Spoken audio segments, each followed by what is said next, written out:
টঙ্গীতে বিশ্ব ইজতেমার মাঠে হত্যাকাণ্ডে জড়িতদের ছাড় দেওয়া হবে না বলে জানিয়েছেন স্বরাষ্ট্র উপদেষ্টা। নির্ধারিত তারিখে হবে ইজতেমা, এজন্য দুই পক্ষকে আলোচনা পরামর্শ দিয়েছেন তিনি। এদিকে সাদপন্থীদের সন্ত্রাসী সংগঠন দাবি করে তাদের নিষিদ্ধের দাবি জানিয়েছে জুবাইরপন্থীরা। দুঃখ প্রকাশ করে সাদপন্থীরা বলছেন, এটি একেবারেই অনাকাঙ্ক্ষিত ঘটনা। এবারের বিশ্ব ইজতেমা শান্তিপূর্ণভাবে সম্পন্ন করার লক্ষ্যে মাওলানা সাদ ও জুবাইরপন্থীদের নিয়ে সচিবালয়ে পূর্ব নির্ধারিত বৈঠক ছিল স্বরাষ্ট্র উপদেষ্টার।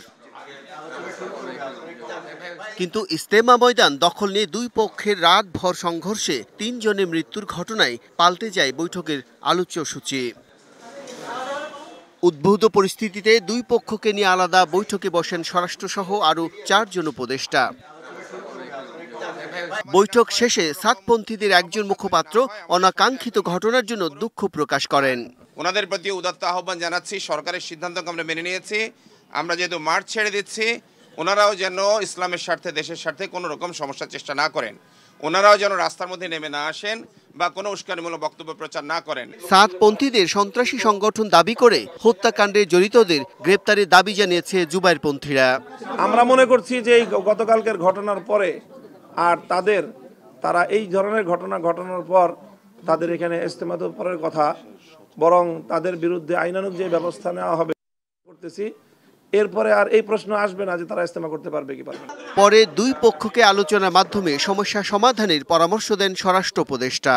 তাবলিগ সাদপন্থীরা ইজতেমা করতে পারবে। ভাই একটা কিন্তু জিনিস খুব সুন্দর বলছেন, তাদের ভিতরে কিন্তু একটা আলোচনা হচ্ছে যে পন্থীগুলি এক করে, আপনারাও চাচ্ছেন সব এক হইতে, তারা যদি আবার আলোচনা করে তারা একটা সমাধানে আসতে পারে। ডেট দুইটা তো আমরা এখন পর্যন্ত করি নাই, কিন্তু ভাইয়ের আলোচনা করুক। এদিকে কাকরাইলে সংবাদ সম্মেলনে বিভক্তির জন্য মাওলানা সাদকেই দায়ী করেন জুবাইরপন্থীরা।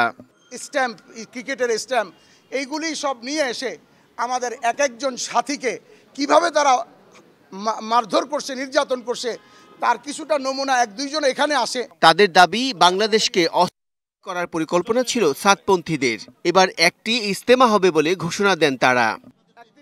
আগের মতো 4 সপ্তাহ আপনাদের, 2 সপ্তাহ তাদের, এইভাবে চলতে থাকেন। আর ইজতেমা আপনাদের আমরা কয়েকটা দাবি মেনে নিচ্ছি, সেটা হলো। Bijan Kumar Das, DBC news, Dhaka. দর্শক, এ বিষয়ে আরও বিস্তারিত জানার চেষ্টা করব। আমাদের সাথে বার্তা কক্ষ থেকে যুক্ত হয়েছেন স্টাফ রিপোর্টার ফরহাদুজ্জামান। ফরহাদ, যে বিষয়টি আসলে দুই পক্ষের সংঘর্ষে 3 জনের প্রাণহানি, দিনভর স্বরাষ্ট্র উপদেষ্টার সাথে বৈঠক, সাদপন্থীদের ইজতেমা ময়দান ত্যাগ করা, জুবাইরপন্থীদের লং মার্চের ঘোষণা, সব মিলিয়ে পরিস্থিতি আসলে কোন দিকে? আজকে সকাল থেকেই আসলে কাকরাইল মসজিদ এলাকায় ছিলাম বা আশপাশেও ছিলাম। গতকাল রাতে আসলে একটা অনাকাঙ্ক্ষিত ঘটনা ঘটে, যেখানে তুরাগের মাঠ দখল নিয়ে সাদপন্থী এবং জুবাইরপন্থীদের মধ্যে ব্যাপক সংঘর্ষ হয়। এই সংঘর্ষে প্রায় 3 জন আসলে নিহতের ঘটনা ঘটেছে এবং বেশ কয়েকজন আহতর ঘটনা ঘটেছে। এবং জুবাইরপন্থীরা জানিয়েছে তারা সেখানে অবস্থান নিয়েছিল, কিন্তু এরই মাঝে ভোর রাতে আসলে সাদপন্থীর লোকজন বিশেষ করে তারা আসলে উল্লেখ করেই বলেছেন যে সন্ত্রাসী কায়দায় তারা আসলে হামলা চালিয়েছে অতর্কিতভাবে। এটা দুই পক্ষের সংঘর্ষ আসলে তারা বলতে নারাজ, কারণ তারা বলেছে তারা কোনো হামলা চালায়নি, উল্টো সাদপন্থীর অনুসারী যারা আছেন তারা এসে তাদেরকে অতর্কিত হামলা চালিয়েছে এবং সন্ত্রাসী কায়দায়। এবং এখানে বিভিন্ন রাজনৈতিক দলের নেতারাও উল্লেখ করছেন যে তারা আসলে এইখানে এসে তাদের উপর হামলা চালিয়েছে। তো এমন পরিস্থিতিতে আজকে, এর আগেই আসলে ঘোষণা ছিল আজকে সচিবালয় স্বরাষ্ট্র উপদেষ্টার সাথে সাদপন্থী এবং জুবাইরপন্থীদের সাথে একটা বৈঠক হবার কথা ছিল, কিন্তু অনাকাঙ্ক্ষিত এই ঘটনার কারণে আজকে কাকরাইল মসজিদ এলাকায় জুবাইরপন্থীরা অবস্থান নেয়। সেখানে আমরা গিয়েছিলাম, তারা একটা ব্রিফিং করে, ব্রিফিংয়ে এই তথ্যগুলো জানিয়েছে। এবং আসলে সেখানে জুবাইরপন্থীরা বেশ উত্তেজিত ছিল, কারণ তারা বারবার বলছিল যে তাদের সাথী, মানে তাদের ভাইয়েরা আসলে নিহত হয়েছেন। এই ঘটনার পর আসলে তাদের চুপ থাকাটা খুবই কষ্টকর, কিন্তু তাদের মুরব্বী যাকে বলে জুবাইরপন্থীদের অন্যতম নেতা মামুনুল হক সেখানে ছিল, তাদের মিডিয়া সমন্বয়কারী ছিল, তারাও তাদেরকে শান্ত রাখার চেষ্টা করেছে। এবং ওই এলাকা বেশ উত্তপ্ত ছিল, যার কারণে সেখানে র্যাব এবং অতিরিক্ত পুলিশ মোতায়েন ছিল, যেহেতু পাশেই প্রধান উপদেষ্টার কার্যালয়। আমরা তাদের সাথেও কথা বলেছি তারা, এবং সেখানে বেশ কিছু আহত ব্যক্তিরাও ছিল যারা আসলে এই গতকালকে ঘটনায় যারা আহত হয়েছেন এবং খুব গুরুতরভাবে আসলে আহত ছিল। বেশ কয়েকজনকে ঢাকা মেডিকেলেও নেওয়া হয়েছিল। এবং আপনাকে আরেকটা জিনিস জানিয়ে রাখি যে ঢাকা মেডিকেল এলাকাতেও আজকে সংঘর্ষ হয়েছে ছাদ এবং জুবায়েরপন্থীদের মধ্যে। সেখানে যারা আহত ছিল তাদের অর্থাৎ সাতপন্থীরা মাঠ ছেড়ে চলে গেল, উত্তেজনা কিন্তু এখনো যে একেবারেই শেষ হয়ে গেছে তা বলা যায় না। এই যখন অবস্থা তখন কিন্তু দুই পক্ষকে আলোচনা পরামর্শ দিলেন স্বরাষ্ট্র উপদেষ্টা এবং সেই সাথে যেখানে সাতপন্থীদেরকে সন্ত্রাসী সংগঠন হিসেবে আখ্যা দিচ্ছেন এবং নিষিদ্ধের দাবি জানিয়েছে জুবায়েরপন্থীরা, সেখানে আসলে দুই পক্ষের মধ্যে যে আলোচনা পরামর্শ সেটি আসলে কতটুকু কার্যকর হবে বা এই আলোচনার দায়িত্বটাই বা নেবে কে?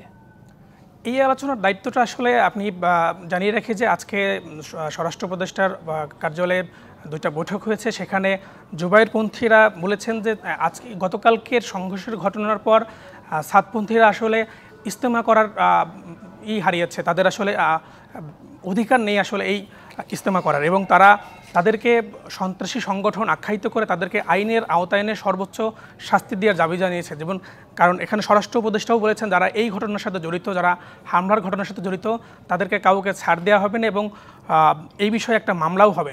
তো মামলা হলে আসলে এখানে প্রকৃত এবং জুবায়েরপন্থীরা আমাদেরকে বলেছেন তাদের কাছে যথেষ্ট ভিডিও ফুটেজ আছে যেটা দেখে দেখে আসলে আসামিগুলোকে গ্রেপ্তার করা হবে এবং তাদের মধ্যে তাদের আলোচনার মধ্যে এবং তাদের কথা বলার মধ্যে বৈঠকে বসার বা একসাথে আলোচনা করার মতো কোনো তথ্য আমরা পাইনি।